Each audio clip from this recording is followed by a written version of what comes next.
Well, really happy to have Robert-Falcon Ouellette here with us today, talking about the mayoral campaign. This isn't actually your first time around in a mayoral campaign in the city of Winnipeg, and of course, you've served as a member of parliament as well. What made you decide to get back into the mayoral race this year and run for mayor of Winnipeg? Well, there's a lot of unfinished business, unfortunately, for our city. In 2014, we had a long conversations in that election around homelessness, mental health, and addictions. And incredibly enough, we're still talking about it today. And it's rather unfortunate. In 2014, I don't know if you know this, but the whole city of Winnipeg actually came together to actually develop something called End Homelessness Winnipeg. It was a 10-year Right. plan to eliminate or make sure that no one was homeless in our city. And unfortunately, after 8 years, we were supposed to have built 1,500 homes, and we haven't built one yet. So currently today, the pandemic has accented and accelerated the challenges facing our whole city. And it's made it so that the heart of our city is literally bled into the suburbs, and it now resides in our parking and in our bus shelters. And this is extremely unfortunate. So this is why the team is running again. We sat around, we had a good conversation about it, and we really want to make a difference. We want to force this debate on this issue and make sure that when people actually go vote, they think about who actually could best represent to make a difference in this issue. A lot of politicians, I was elected as a member of parliament in 2015. I was surprised how at the level of lack of communication or the politicians do not communicate with each other. I thought they would be these grandiose dinners where people would talk to each other and talk about our great challenges facing everyone. And what I discovered was, in fact, the feds don't talk to the province, who doesn't talk to the city, who don't talk to the school board trustees, and no one talks to the Indigenous governments.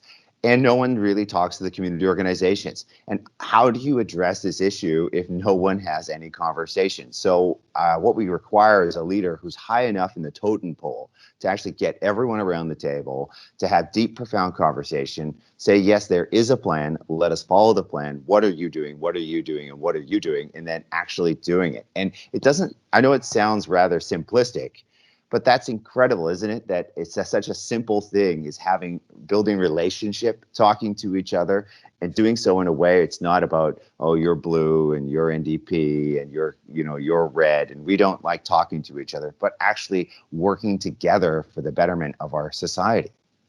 Well, and homelessness and crime, like top issues for the people this year in all the It should polls, be. right? It should And be. It impacts sounds like it's your top everything. issue. Well, it impacts literally everything. How many people want to go downtown?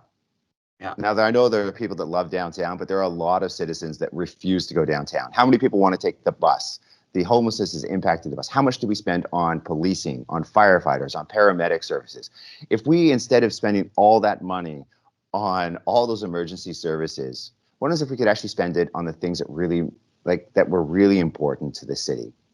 Making sure that our children had good community centers, making sure that our roads were well repaired.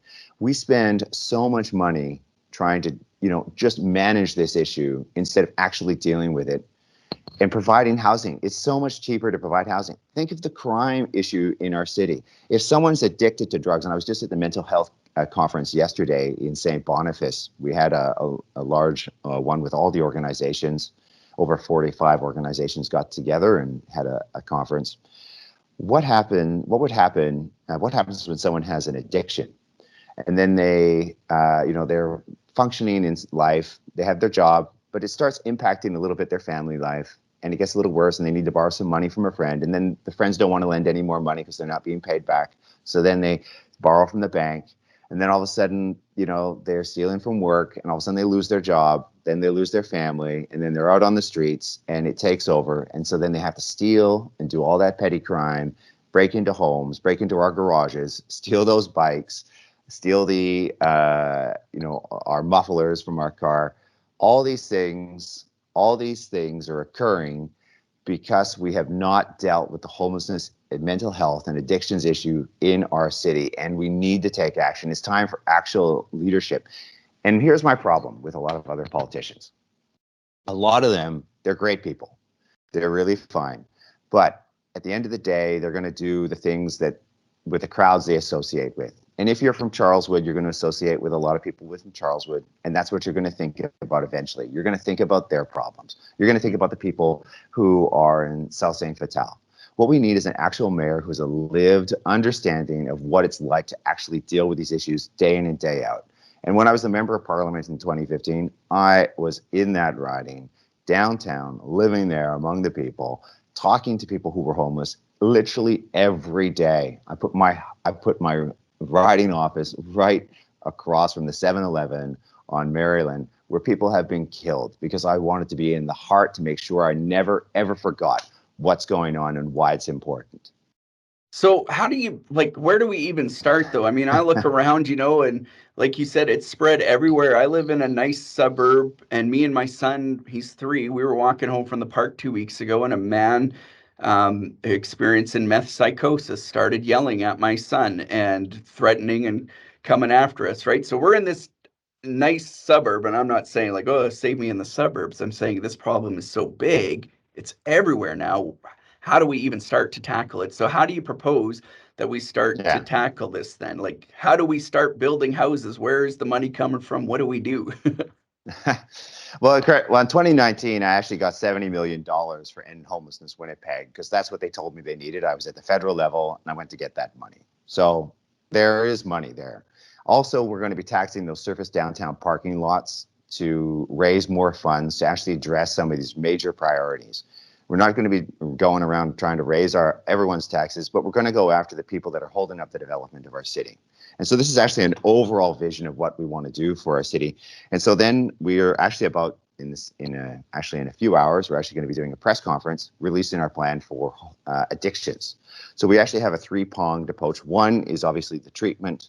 The second one is actually providing pharmaceuticals to the people that require it in a supervised way with healthcare professionals, because these people obviously require a lot of healthcare needs.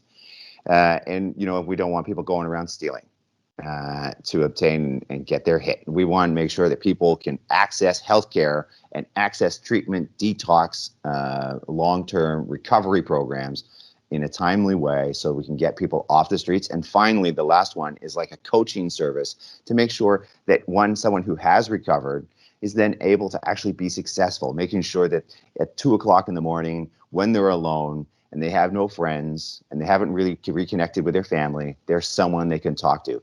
When you recover from addictions, it cannot be a 9-to-5 job and when you call up and someone say, oh, you can have an appointment in 2 weeks' time. Yeah. The time is absolutely at the immediate. If they need to see someone, they should be able to see someone right away. So we need to be able to provide those services.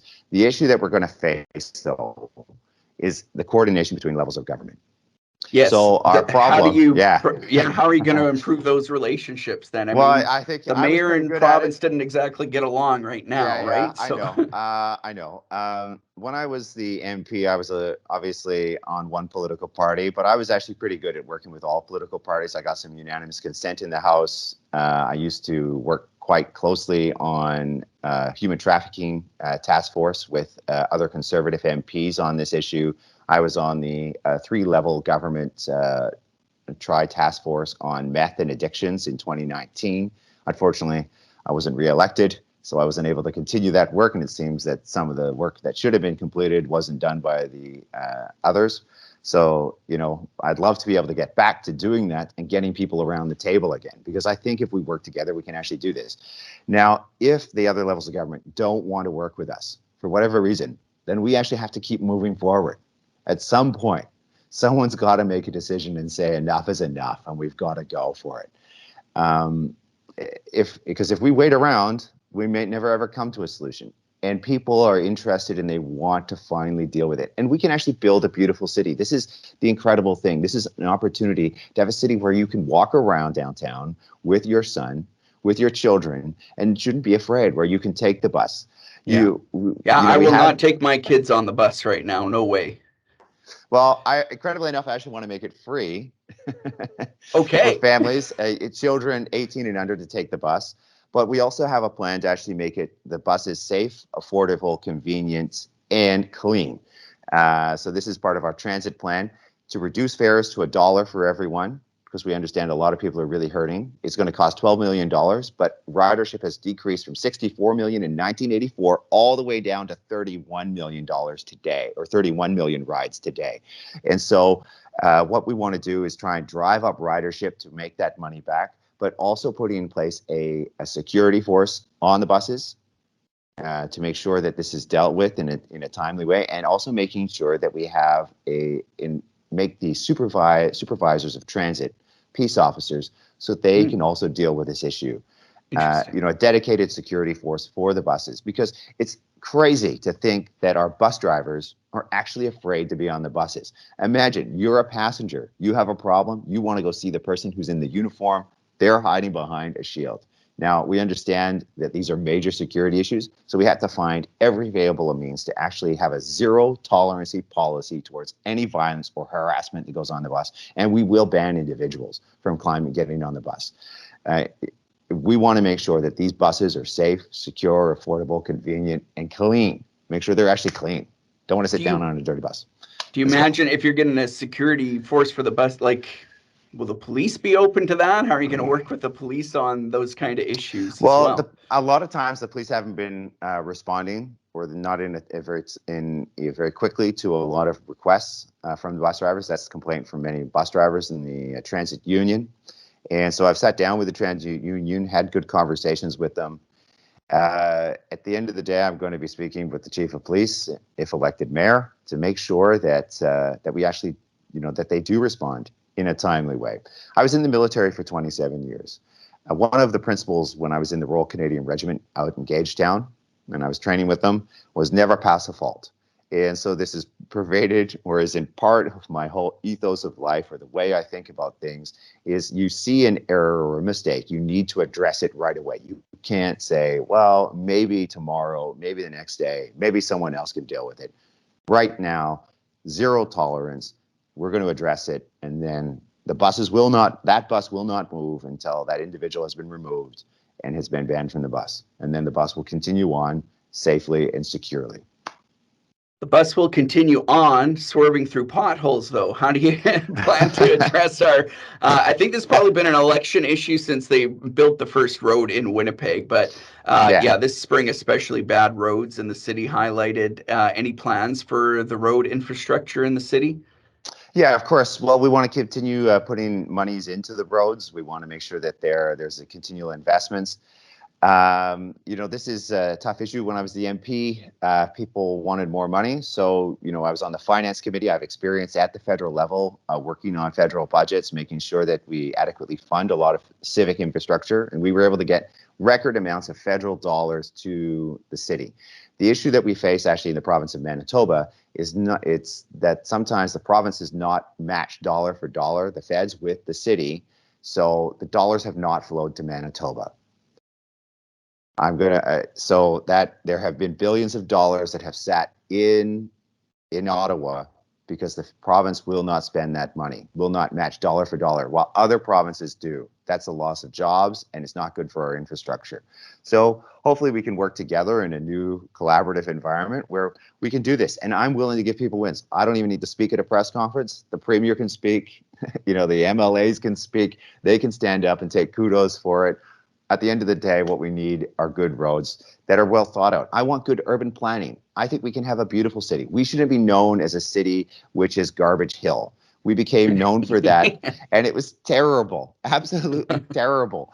I think it's not Hollywood. We put a nice sign up now. We did put a sign up. That is crazy to think that's what we became celebrated for at Jimmy Fallon on the Tonight Show. Sorry, continue.